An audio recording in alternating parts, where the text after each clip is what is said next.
तो दोस्तों स्विगी ने अपने क्वार्टर थ्री के नंबर को डिस्क्लोज कर दिया है। तो चलिए देखते हैं क्या है क्वार्टर थ्री के नंबर्स के अंदर। डाटा बेस यहाँ पे क्रॉस में है।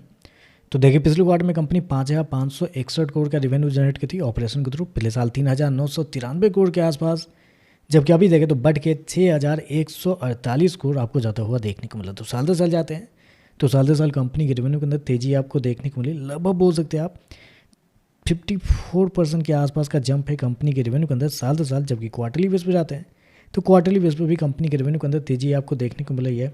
लगभग 11% के आसपास का जंप है। तो कंपनी का रेवेन्यू देगा तो आपको साल दर साल क्वार्टर बढ़ते हुए देखने को मिल रहा है। हालांकि मार्केट का अनुमान भी था कि इसी के आसपास कुछ कंपनी के रेवेन्यू आपको देखने को मिल सकते हैं, क्योंकि मार्केट का जो अनुमान था वो था लगभग 5,900 करोड़ के आसपास। तो आप कह सकते हैं जितना मार्केट का अनुमान था उससे हल्का सा बेहतर आपको देखने को मिल रहा है।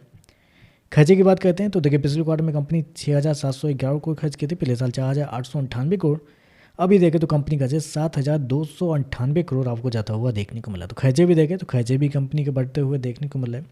रेवेन्यू बढ़ रहा है तो खर्चे भी बढ़ते हुए देखने को मिल रहे हैं। हर क्वार्टर की तरह इस क्वार्टर में फिर से कंपनी खर्चे बढ़ते हुए देखने को मिल रहे हैं। चलिए कंपनी के लॉस क्या निकलते हैं वो देखते हैं।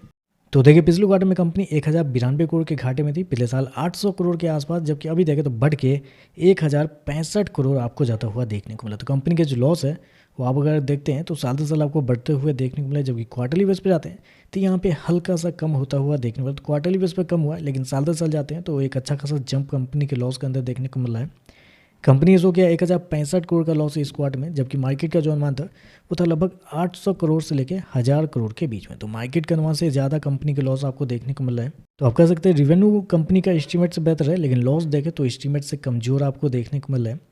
ईपीएस की बात करते हैं तो देखिए पिछले क्वार्टर में कंपनी का ईपीएस 4,60 के आसपास। पिछले साल 3,48 माइनस का, जबकि अभी देखें तो 4,36 माइनस का आपको देखने को मिला। तो ओवरऑल देखा जाए तो नंबर थोड़े से मिक्स टाइप के नंबर आप कर सकते हैं, क्योंकि रेवेन्यू ठीक है, रेवेन्यू आपको बढ़ता हुआ देखने को मिला है, लेकिन जहां कंपनी के लॉस कम होने चाहिए थे वहां लॉस भी आपको बढ़ते हुए देखने को मिला है।